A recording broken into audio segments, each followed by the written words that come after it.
குரு வணக்கம், குரு வாழ்க, குருவே சரணம். ஓம் கணநாதா போற்றி.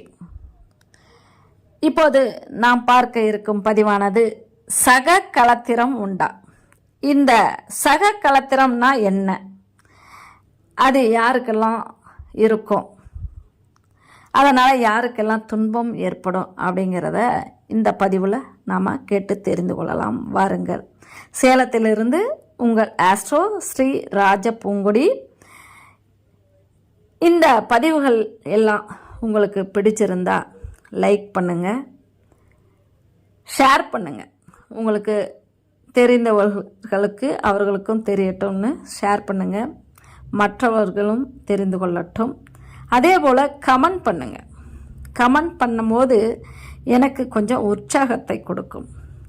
அதனால் நிறைய பதிவுகள் உங்களுக்காக நான் தயார் செய்து உங்களுக்காக சொல்ல இருக்கின்றேன். ஆகையால் அனைவருக்கும் எனது அன்பான நன்றியையும் வாழ்த்துக்களையும் தெரிவித்துக் கொள்கிறேன்.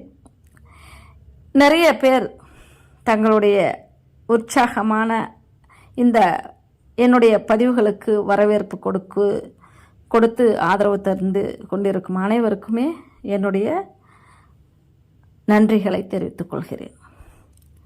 இந்த பதிவில் நாம் பார்க்க போகிறது சக களத்திரம் உண்டா.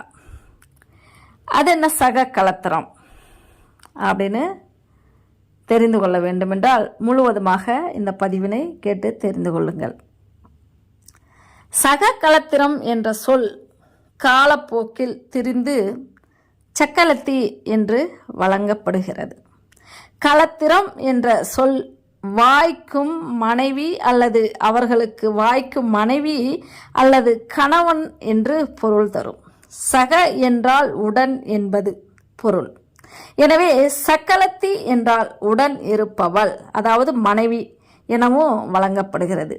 அதாவது மனைவி இருக்கும்போதே வேறு ஒரு பெண்ணை திருமணம் செய்து கொண்டால் முதல் மனைவிக்கு இரண்டாம் அவளாகவும் இரண்டாம் அவளுக்கு முதலாம் அவளாகவும் சக களத்திரம் ஆவார்கள் இவர்கள்.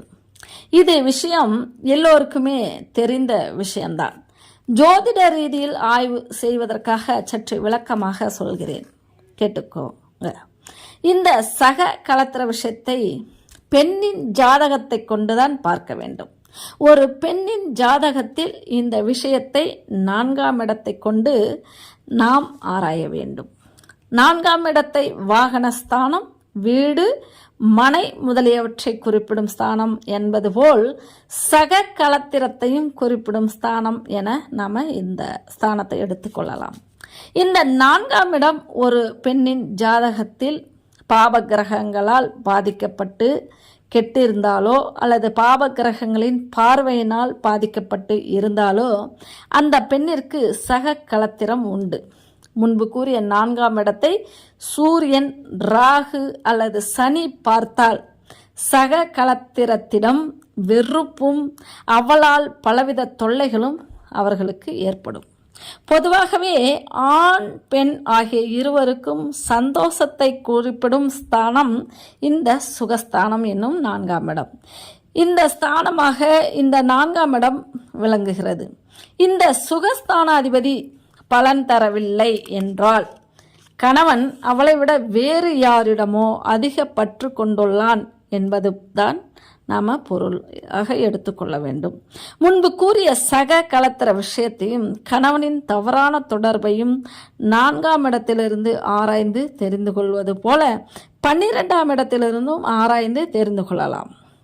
இந்த 12ஆம் இடம் 7ஆம் இடத்திற்கு 6ஆம் இடமாக வருவதால் ஒரு பெண்ணிற்கு வேறு ஒரு பெண் தன் கணவனிடத்தில் கொண்டுள்ள தொடர்பால் உண்டாகும் தொல்லைகளை குறிப்பிடும் ஸ்தானமாகவும் இந்த ஸ்தானம் விளங்குகிறது.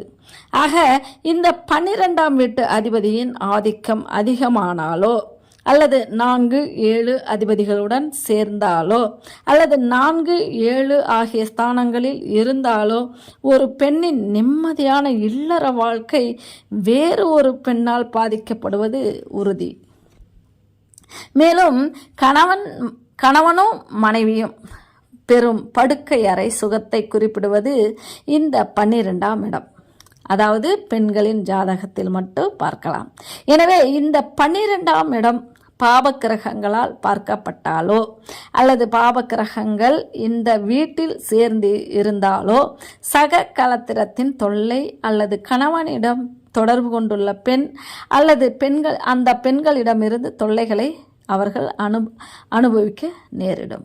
ஒரு பெண்ணின் ஜாதகப்படி லக்னத்திற்கோ சந்திரனுக்கோ செவ்வாய்க்கோ சுக்கிரனுக்கோ 7ஆம் இடமாக வருகின்ற ஸ்தானம் கெட்டிருந்தாலோ அல்லது ராகுவுடன் சேர்ந்து அல்லது பார்க்கப்பட்டு இருந்தாலோ சக களத்திரமும் அவர்களுக்கு நிச்சயமாக உண்டே நம்ம சொல்லலாம்.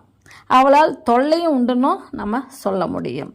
ஒரு பெண்ணின் ஜாதகத்தில் லக்னத்திற்கு 4ஆம் இடத்தில் சந்திரனும் ராகுவும் சேர்ந்திருந்தால் அந்த பெண்ணிற்கு கண்டிப்பாக சக களத்திரம் உண்டு. இப்படிப்பட்ட அமைப்புள்ளவர்கள் முன்னெச்சரிக்கையாக இருந்து கொண்டால் ஓரளவு இதை நம்ம தவிர்க்க முடியும். இதுதான் விதி என்பதை மாற்ற யாராலும் இயலாத காரியமாகும். பெண்ணின் ஜாதகத்தில் 7ஆம் இடத்தில் பாவ கிரகங்கள் சேர சக களத்திரத்தின் எண்ணிக்கை அதிகமாகிக் கொண்டே இருக்கும். அதாவது 7இல் எத்தனை பாவர்கள் இருக்கின்றார்களோ அத்தனை சக களத்திரம் உண்டு அல்லது ஏற்படும் என்பது ஜோதிடத்தில் ஒரு பொதுவான விதியாகும். முன்பு கூறியது போல பாவ கிரகங்கள் சந்திரனுடனோ புதனுடனோ சுக்கிரனுடனோ சேர்ந்திருந்தால் சக களத்திரம் உண்டு என கூறிவிட முடியும்.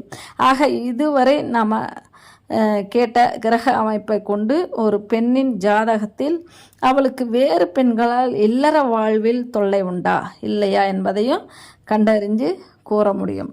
நன்றி. மீண்டும் அடுத்த பதிவில் சந்திப்போம். அனைவருக்கும் நன்றி, வாழ்த்துக்கள்.